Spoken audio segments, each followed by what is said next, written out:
কখনো কি কোনো ব্রাহ্মণ দেখে, বড় বড় শিল্পপতি দেখে কি বুকে টেনেছিলেন গো?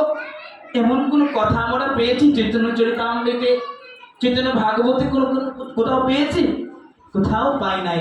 কেন জানো? কারণ আমার মহাপ্রভু নিজে আচরণ করে যেটুকে শিক্ষা দিচ্ছেন, কি বলেছিলেন? নিজ আচরি ধর্ম যাহা জীবের শেখায়, সে মতভেদ সিদ্ধান্তই তো গীতা ভাগবতে গায়। আগে নিজে আচরণ করতে হবে মা। আমার হৃদয়ে যদি আচরণটুকু নাই থাকে, মনে রাখবেন কি হবে? কোনো লাভ হবে না। আমার যত পাণ্ডিত্য অর্জন করি না কেন, নিজের আচরণের মাধ্যমে যদি প্রকাশ করতে না পারি, সে পাণ্ডিত্য অর্জনে কোনো লাভ হবে না। তাই আমাদের সবাকার উচিত মহাপ্রভুর কথাটাকে, মহাপ্রভুর সকল কথাকে, মহাপ্রভুর সেই আদর্শটাকে হৃদয়ে ধারণ করে আমাদের এই জীবনটাকে অতিবাহিত করা। তারপর সর্বশেষ কি রয়েছেন? কীর্তনিয়া সদা হরি।